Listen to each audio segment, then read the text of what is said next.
Hello, hello, and welcome back to another deck profile of mine.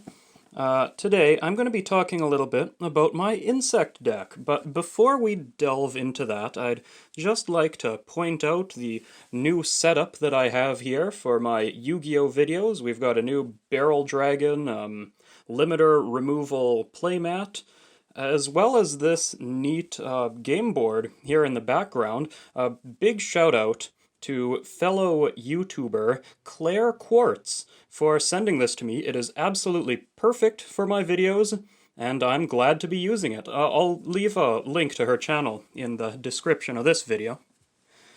So, with that little preamble out of the way, maybe we should just get on with looking at some Yu-Gi-Oh cards, huh? Now, I'm going to follow the same sort of format that I came up with as I went along for my Barrel Dragon deck profile.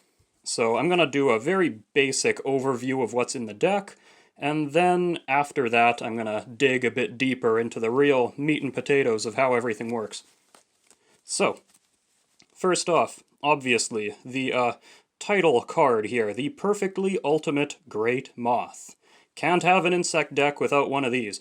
Speaking of which, as I was doing research to come up with how I'd put this deck together, how an insect deck would look in modern times as opposed to, you know, back when Metal Raiders came out, I realized that there are very few insect monsters out there. There's only like 200 or something in the entirety of Yu-Gi-Oh! Very strange. I always thought they were a more prevalent archetype, but I guess not. Anyway, Perfectly Ultimate Great Moth. We've got the Metamorphosed Insect Queen, another big beater, two of her though. Parasite Paranoid, an excellent little hand trap actually for the insects. Three of those.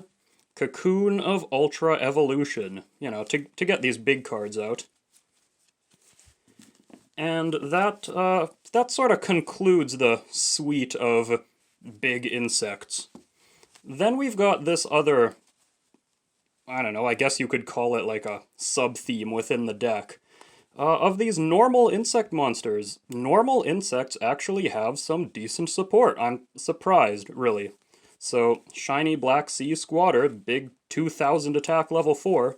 Insect Knight, 1900 attack. These are large, normal insects.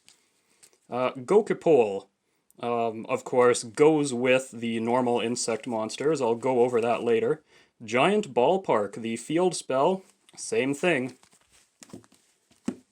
And here we have just a little suite of resonance insects and the Doom Dozer that goes with them. They go together quite nicely. Danger Mothman, just a good level 4 insect to have, does some neat things. Primitive Butterfly, easy special summon. I run it only at 1 because you really, like, you either have it or you don't, right? It's not something you always need. And then here we have Block Spider, a neat little level 1 that special summons copies of itself if it is itself special summoned, like with 1-for-1. Multiplication of Ants to sacrifice your own insects and turn them into ant tokens. Twin Twisters just as a bit of removal. I do like Twin Twisters, I realized I use it in both of my decks. And Lair Wire because I don't like making a deck without any trap cards. And this is an insect trap, so it's, you know, it's on theme, right? That means it's maybe okay. And here we have the extra deck, leading with the old Quaggar Hercules. Is it in focus? Yeah, I think it is. What does this card do? Right now, absolutely nothing. But I'll get back to that later. Boral Sword Dragon. This card was all the rage a little while ago, and I think it's still pretty good. If you can link it out real easy, which I think this deck can do, it's a solid card to have. Seraphim Papillion, big link insect monster. Insector Picofalina. Now this is actually a really good card. It really drives the deck. Link Spider. Linkuriboh, because I've got a couple level 1s. Divine Arsenal, AA Zeus. Very happy to pull one of these in a pack. And yeah, it's good. It's real good. Traptrix Allomeris. It's an insect. I've got level 4s in the deck. Yeah, it could be useful, you know. Evil Swarm Exiton Knight. Again, it's a neat rank 4 monster. It has a good effect. It's potentially useful. Steel Swarm Roach, again, potentially useful. And then there's the Lyrilusk Assembled Nightingale. This card goes really well with the Arsenal AA Zeus, which I will, again, go over, well, pretty soon. So, how does this deck work? Let's go into that now. Perfectly Ultimate Great Moth, Metamorphosed Insect Queen. You normally can't play these cards. However, Parasite Paranoid, if you spring it on one of your opponent's monsters, it turns them into an insect equipped with this card, and when this card dies, you get to play one of your big insects for free. Or you can use Cocoon of Ultra Evolution to sacrifice an insect monster from either side of the field, so it could be whatever this is sticking to again, play one of your big insect monsters straight from your deck. So these are really easy ways to play what used to be an incredibly difficult card to get onto the field. And that's how you'd want to do it, really. You don't want to be sitting on Cocoon of Evolution for 10 turns, or what does the moth actually require? Petite Moth, Cocoon of Evolution, 6 turns, sorry. Still, it's a very long time. Now, the normal monsters. Why am I running all of these normal beaters? Well, Gokapol, when this card is sent to the graveyard, so from anywhere, then you can take a level 4 insect monster from your deck to your hand, and if you added a normal monster, you can special summon it right away. Then you can destroy a monster on the field with a greater attack than that special summoned monster. So when this dies, you just get to play one of these for free. It's great. Well, not necessarily dies, or if it's used as link material, or if you discard it for some reason. It's very versatile. And then we've got the Giant Ballpark, which does a whole lot of stuff. I mean, you probably, maybe you can read this in the video. The gist of it is, though, if you would take battle damage during damage calculation, you can instead make neither player take any battle damage, and if you do, send a level 4 or lower insect from your deck to the graveyard. If it was a normal monster, you can special summon any number of monsters with that same name from your hand, deck, or graveyard, so you can just send one to the graveyard, and then, boom, all of a sudden you've got 3. If a monster you control is sent to the graveyard by opponent's card effect, you can special summon an insect normal monster from your graveyard. So again, it just gets these normal monsters into play, which is why I have so many of them. They do actually quite a bit of work in the deck. They're handy to have, you can link them together, you can play the big Excisey monsters, and they're good to have. Oh, and, yeah. Right. Speaking of cards that are good to have, Danger Mothman, I only run 2 of it because you don't really always want one. It's best if you have one, just because of the way they work. You special summon one, or discard them, or draw them. Like, they're handy to have, but you don't always want one.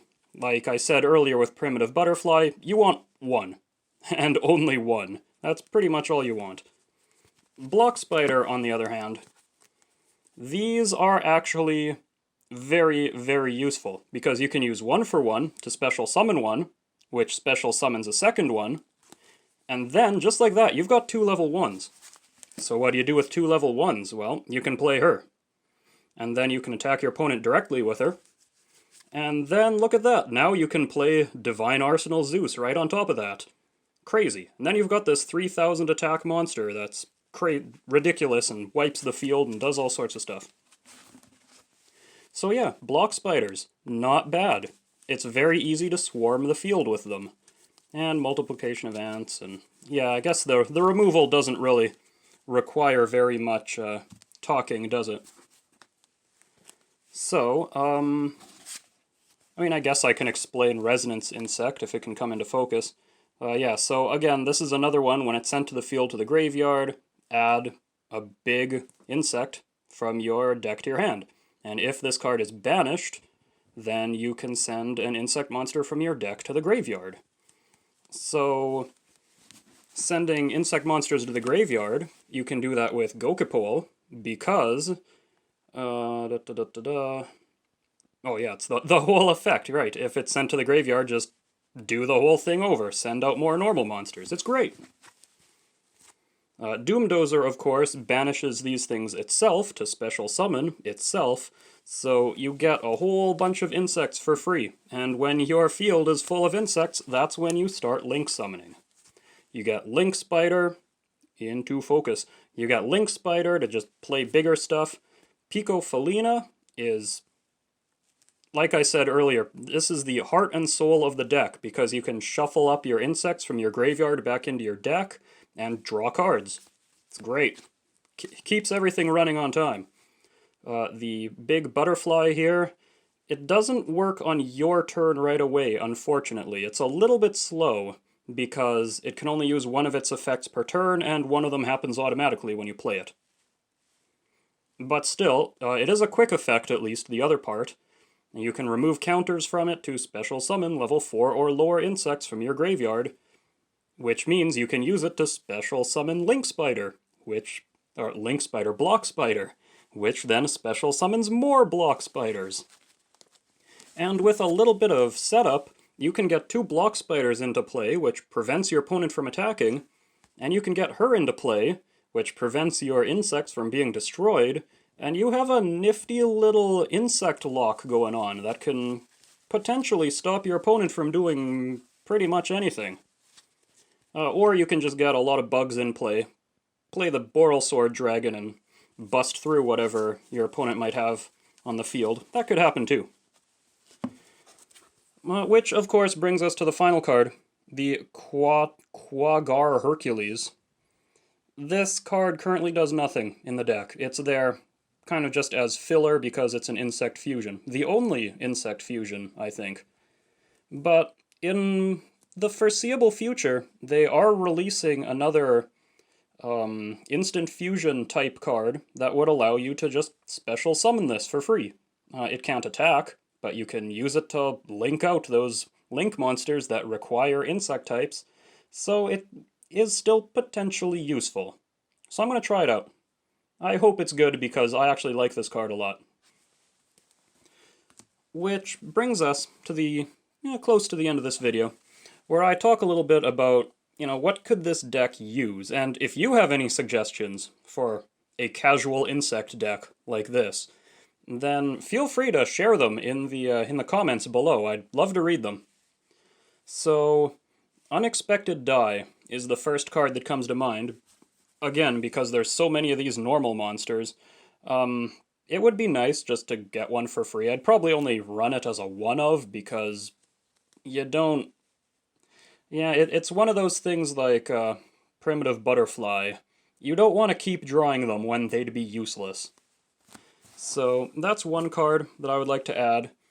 Like with my Barrel Dragon deck, stuff like Lightning Storm or Triple Tactics Talent, those big expensive cards, they'd be nice to have, not gonna lie, but I don't have any.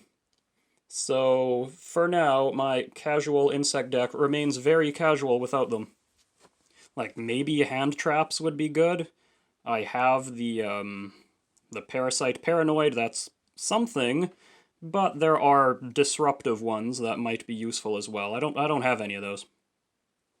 And yeah, that kind of exhausts my list of whatever I'd add to this. I'm actually quite happy with how all these cards work together and how the deck really just swarms the field and runs with insects, which is really cool.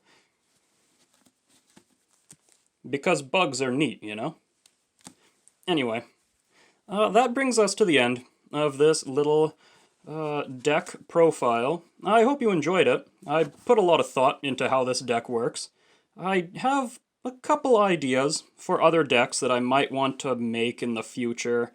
I'd love to make a rock deck of some kind, magnets or gem knights. Those are both really cool. I sort of have a beast deck in the works because there's a lot of neat beasts, and I like Master of Oz, it's a cool card. So this is definitely not the last Yu-Gi-Oh! Deck profile I'll ever make, even though right now I only have 2 decks. But in the foreseeable future I'll probably start loading some Magic decks from time to time, so look forward to seeing those. Anyway, if you enjoyed this video, then please leave a like, a comment, subscribe, and I do hope that you join me again for whatever deck that I'm profiling next. Till then, ta-ta!